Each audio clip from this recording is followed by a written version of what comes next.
ആകാശവാണി. നമസ്കാരം. പ്രത്യേക വാർത്താ ബുള്ളറ്റിൻ വായിക്കുന്നത് സുധിൻ സൈനുദ്ദീൻ. പ്രധാനമന്ത്രി രാഷ്ട്രീയ ബാൽ പുരസ്കാരങ്ങൾ ന്യൂഡൽഹിയിൽ രാഷ്ട്രപതി ദ്രൗപദി മുർമു വിതരണം ചെയ്തു. 20 കുട്ടികളെയാണ് ഈ വർഷം പുരസ്കാരത്തിനായി തിരഞ്ഞെടുത്തത്. കേരളത്തിൽ നിന്നുള്ള മുഹമ്മദ് സിദാൻ പുരസ്കാരത്തിന് അർഹനായി. ധീരത, സാമൂഹിക സേവനം, പരിസ്ഥിതി, കായികം, കല, സംസ്കാരം, ശാസ്ത്ര സാങ്കേതിക രംഗം എന്നീ മേഖലകളിൽ നേട്ടങ്ങൾ കൈവരിച്ച കുട്ടികൾക്കാണ് പുരസ്കാരം. യുവജന ശാക്തീകരണത്തിൽ ശ്രദ്ധ കേന്ദ്രീകരിച്ചാണ് രാജ്യത്ത് പുതിയ നയങ്ങൾ രൂപീകരിക്കുന്നതെന്ന് പ്രധാനമന്ത്രി നരേന്ദ്രമോദി. മേര യുവ ഭാരത് സംരംഭത്തിന് കീഴിൽ യുവാക്കളെ അണിനിരത്തുന്നതിനും നേതൃപരമായ കഴിവുകൾ വികസിപ്പിക്കുന്നതിനുമുള്ള സർക്കാർ ശ്രമങ്ങൾ നടക്കുന്നുണ്ടെന്ന് അദ്ദേഹം പറഞ്ഞു. ന്യൂഡൽഹിയിൽ ഭാരത് മണ്ഡപത്തിൽ നടന്ന വീർ ബാൽ ദിവസ് പരിപാടിയെ അഭിസംബോധന ചെയ്യുകയായിരുന്നു പ്രധാനമന്ത്രി. आज युवाओं के सशक्तिकरण को ध्यान में रखकर नई पॉलिसी बनाई जा रही है. युवाओं को राष्ट्र निर्माण के केंद्र में रखा गया है. स्पेस इकोनॉमी को आगे बढ़ाना, खेलों को प्रोत्साहित करना, इस तरह के हर प्रयास के केंद्र में मेरे युवा साथी ही है. രാഷ്ട്രപതി ദ്രൗപദി മുർമു നാളെ മുതൽ ഗോവ, കർണാടക, ഝാർഖണ്ഡ് എന്നീ സംസ്ഥാനങ്ങളിൽ 4 ദിവസത്തെ സന്ദർശനം നടത്തും.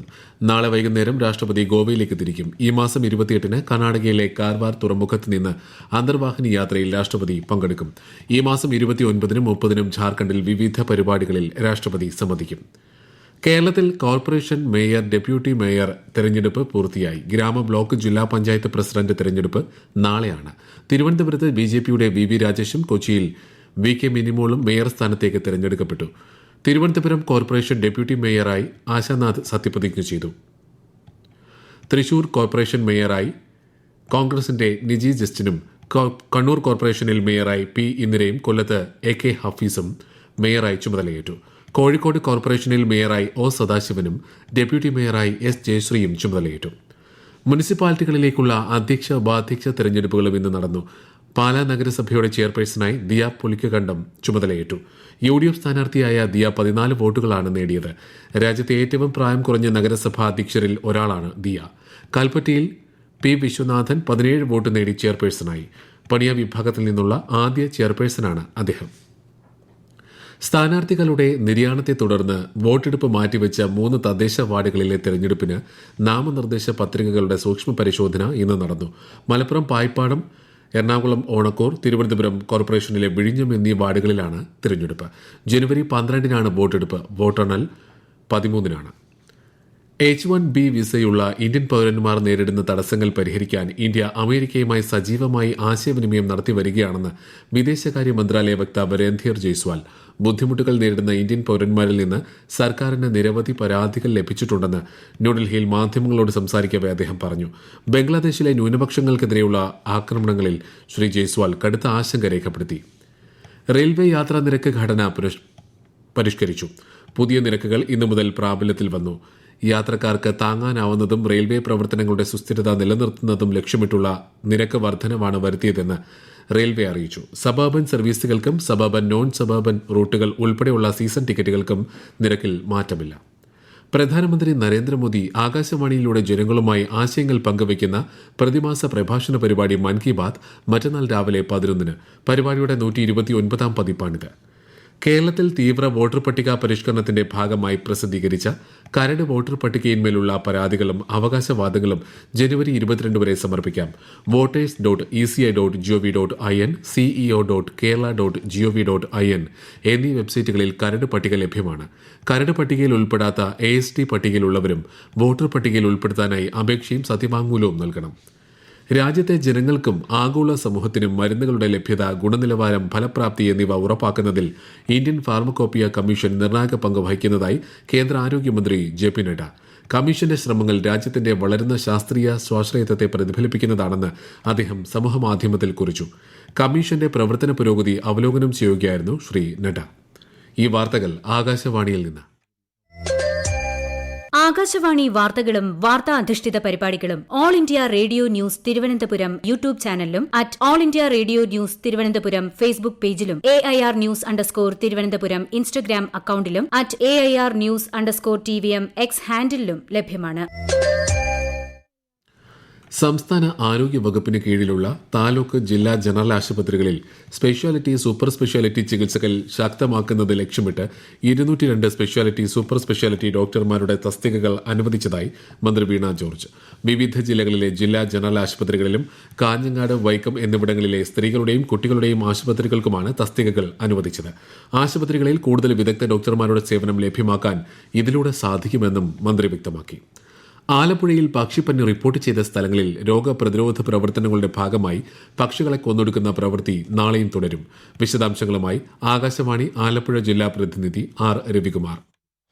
ആലപ്പുഴ ജില്ലയിലെ നെടുപടി, കരുവാറ്റ, തകഴി, കുമാരപുരം പഞ്ചായത്തുകളിലാണ് കള്ളിയം പൂർത്തിയായത്. ഏകദേശം 4000-ഓളം പക്ഷികളെ കൊന്നു സംസ്കരിച്ചു. പക്ഷിപ്പനി കണ്ടെത്തിയ പ്രദേശത്തെ പക്ഷി വളർത്തലും നിരോധിച്ച് ആലപ്പുഴ ജില്ലാ കളക്ടർ ഉത്തരവിട്ടിട്ടുണ്ട്. അമ്പലപ്പുഴ, കുട്ടനാട്, കാർത്തികപ്പള്ളി താലൂക്കുകളിലെ 30 പഞ്ചായത്തുകളിലും ആലപ്പുഴ, ഹരിപ്പാട് നഗരസഭകളിലും ഈ നിരോധന ഉത്തരവ് നിലവിൽ വന്നു. മണ്ഡലപൂജയ്ക്ക് അയ്യപ്പ വിഗ്രഹത്തിൽ ചാർത്താനുള്ള തങ്ക അങ്കി ഘോഷയാത്ര ശബരിമല സന്നിധാനത്തെത്തി. നാളെ രാവിലെ 10:10-നും 11:30-നും മധ്യയാണ് മണ്ഡലപൂജ. ശബരിമല മകരവിളക്ക് തീർത്ഥാടനം സുഗമവും സുരക്ഷിതവുമായി നടത്തുമെന്ന് ദേവസ്വം മന്ത്രി VN വാസവൻ. മകരവിളക്ക് മുന്നൊരുക്കങ്ങൾ വിലയിരുത്താൻ പമ്പയിൽ ചേർന്ന അവലോകന യോഗത്തിൽ സംസാരിക്കുകയായിരുന്നു അദ്ദേഹം. 33,32,000 തീർത്ഥാടകരാണ് ഡിസംബർ 25 വരെ ശബരിമലയിലെത്തിയത്. സ്പോട്ട് ബുക്കിംഗ് നിലവിലെ പോലെ 5000-ആയി തുടരുമെന്നും അരവണ പ്രസാദം ഉൽപാദനം വർദ്ധിപ്പിക്കുമെന്നും മന്ത്രി പറഞ്ഞു. കോഴിക്കോടിനെയും ബേപ്പൂരിനെയും ബന്ധിപ്പിച്ചുള്ള സ്പീഡ് ബോട്ട് സർവീസസിന്റെ ഉദ്ഘാടനം മന്ത്രി PA മുഹമ്മദ് റിയാസ് നിർവഹിച്ചു. മലബാറിന്റെ കടൽ ടൂറിസം സാധ്യതകൾ പ്രയോജനപ്പെടുത്തുന്നതിന്റെ ഭാഗമായാണ് സർവീസ് ആരംഭിക്കുന്നത്. കോഴിക്കോട് ബേപ്പൂർ റൂട്ടിൽ ആദ്യമായാണ് ഇത്തരത്തിലൊരു സംരംഭം. ഒരു ബോട്ടിൽ 13 പേർക്കാണ് യാത്ര ചെയ്യാനാവുക. ഭക്ഷ്യ പൊതുവിതരണ വകുപ്പ് മന്ത്രി GR അനിൽ പൊതുജനങ്ങളുമായി നേരിട്ട് സംവദിക്കുന്ന പ്രതിമാസ ഫോൺ ഇൻ പരിപാടി ജനുവരി 3 ഉച്ചയ്ക്ക് 2 മണി മുതൽ 3 മണി വരെ നടക്കും. ഭക്ഷ്യ പൊതുവിതരണ, ലീഗൽ മെട്രോളജി, ഉപഭോക്തൃകാര്യ വകുപ്പുകളെ സംബന്ധിച്ച പരാതികളും നിർദ്ദേശങ്ങളും മന്ത്രിയെ നേരിട്ട് അറിയിക്കാം. വിളിക്കേണ്ട നമ്പർ 8943873068. പത്തനംതിട്ട ജില്ലാ കളക്ടറേറ്റിൽ ബോംബ് ഭീഷണി സന്ദേശം. ഇമെയിൽ മുഖേനയാണ് ഭീഷണി സന്ദേശം ലഭിച്ചത്. SP ഓഫീസിൽ നിന്നുമെത്തിയ പ്രത്യേക സംഘം സ്ഥലത്ത് പരിശോധന നടത്തി. സംശയാസ്പദമായി ഒന്നും കണ്ടെത്താനായിട്ടില്ലെന്നാണ് പ്രാഥമിക വിവരം. ദേശീയപാതയിൽ കണ്ണൂരിനും തലശ്ശേരിക്കുമിടയിൽ വൻ ഗതാഗത കുരുക്ക്. ഇന്ന് വൈകുന്നേരം മുതലാണ് സ്ഥിതി രൂക്ഷമായത്. ദേശീയപാത 66-ന്റെ നിർമ്മാണം നടക്കുന്നതും നടാൽ റെയിൽവേ ഗേറ്റ് അറ്റകുറ്റപ്പണികൾക്കായി അടച്ചിട്ടതുമാണ് പ്രശ്നത്തിന് കാരണം. ഇടുക്കി നെടുങ്കണ്ടത്ത് ഇരട്ട സഹോദരങ്ങൾ ചേർന്ന് പിതാവിന്റെ ജ്യേഷ്ഠനെ കൊലപ്പെടുത്തി. തമിഴ്നാട് സ്വദേശി മുരുകേശനാണ് കൊല്ലപ്പെട്ടത്. കൃത്യത്തിന് ശേഷം ഒളിവിൽ പോയ പ്രതികളായ ഭുവനേശ്വർ, വിഘ്നേശ്വർ എന്നിവർക്കായി തെരച്ചിൽ ഊർജിതമാക്കിയതായി പോലീസ് അറിയിച്ചു. ശ്രീലങ്കയ്ക്കെതിരായ വനിതാ T20 പരമ്പരയിലെ 3-ാം മത്സരത്തിൽ ഇന്ത്യയ്ക്ക് 113 റൺസ് വിജയലക്ഷ്യം. ടോസ് നഷ്ടപ്പെട്ട് ആദ്യം ബാറ്റ് ചെയ്ത ശ്രീലങ്ക 20 ഓവറിൽ 7 വിക്കറ്റ് നഷ്ടത്തിൽ 112 റൺസ് നേടി. ഇന്ത്യയ്ക്കായി രേണുക സിംഗ് 4-ഉം ദീപ്തി ശർമ്മ 3-ഉം വിക്കറ്റ് എടുത്തു. തിരുവനന്തപുരം കാര്യവട്ടം ഗ്രീൻഫീൽഡ് സ്റ്റേഡിയത്തിലാണ് മത്സരം. 2025-ലെ തീവ്ര വോട്ടർ പട്ടിക പരിഷ്കരണത്തിന്റെ ഭാഗമായി കരട് വോട്ടർ പട്ടികയിൽ വിവിധ കാരണങ്ങളാൽ ഉൾപ്പെടാത്ത അർഹരായവരെ സഹായിക്കാൻ വില്ലേജ് ഓഫീസുകൾ കേന്ദ്രീകരിച്ച് ഹെൽപ്പ് ഡെസ്കുകൾ ആരംഭിക്കുമെന്ന് മുഖ്യമന്ത്രി അറിയിച്ചു. വില്ലേജ് ഓഫീസിൽ സൌകര്യമില്ലെങ്കിൽ തൊട്ടടുത്ത സർക്കാർ ഓഫീസുകൾ സൌകര്യമൊരുക്കും. ഇതിന് ആവശ്യമായ സംവിധാനങ്ങൾ ഒരുക്കുന്നതിന് അതത് ജില്ലാ കളക്ടർമാരെ ചുമതലപ്പെടുത്തിയിട്ടുണ്ടെന്ന് മുഖ്യമന്ത്രി പറഞ്ഞു. രാജ്യത്ത് ഓഹരി വിപണികളിൽ നഷ്ടത്തോടെ വ്യാപാരം അവസാനിപ്പിച്ചു. മുംബൈ ഓഹരി സൂചിക സെൻസെക്സ് 367 പോയിന്റ് നഷ്ടത്തിൽ 85,041-ലും ദേശീയ ഓഹരി സൂചിക നിഫ്റ്റി 99 പോയിന്റ് നഷ്ടത്തിൽ 26,042-ലും വ്യാപാരം അവസാനിപ്പിച്ചു. സ്വർണ്ണവിലയിൽ വർധന. പവന് 560 രൂപ കൂടി 1,02,680 രൂപയും ഗ്രാമിന് 70 രൂപ വർദ്ധിച്ച് 12,765 രൂപയുമാണ് ഇന്നത്തെ വില. ടെലിഫോൺ കോളുകൾക്കും സമൂഹമാധ്യമ അക്കൌണ്ടുകൾക്കും കേന്ദ്ര സർക്കാർ പുതിയ ആശയവിനിമയ നിയമങ്ങൾ ഏർപ്പെടുത്തിയിരുന്നതായി പ്രചരിക്കുന്ന വാർത്ത വസ്തുതാ വിരുദ്ധമെന്ന് പ്രസ് ഇൻഫർമേഷൻ ബ്യൂറോയുടെ ഫാക്ട് ചെക്ക് വിഭാഗം. അത്തരത്തിൽ നിയമങ്ങളൊന്നും സർക്കാർ നടപ്പിലാക്കിയിട്ടില്ലെന്നും ശരിയായ വാർത്തകൾക്കായി ഔദ്യോഗിക ഉറവിടങ്ങളെ മാത്രം ആശ്രയിക്കണമെന്നും PIB വ്യക്തമാക്കി. രാജസ്ഥാനിലെയും ഝാർഖണ്ഡിലെയും ഗ്രാമീണ തദ്ദേശ സ്വയംഭരണ സ്ഥാപനങ്ങൾക്കായി കേന്ദ്ര സർക്കാർ 723 കോടിയിലധികം രൂപ ഗ്രാന്റായി അനുവദിച്ചു. 15-ാം ധനകാര്യ കമ്മീഷന്റെ ശുപാർശ പ്രകാരം പഞ്ചായത്ത് രാജ് സ്ഥാപനങ്ങളെയും ഗ്രാമീണ തദ്ദേശ സ്വയംഭരണ സ്ഥാപനങ്ങളെയും ശക്തിപ്പെടുത്തുന്നതിനായി ഈ സാമ്പത്തിക വർഷത്തേക്കുള്ള ഗ്രാന്റാണ് അനുവദിച്ചതെന്ന് പഞ്ചായത്ത് രാജ് മന്ത്രാലയം അറിയിച്ചു.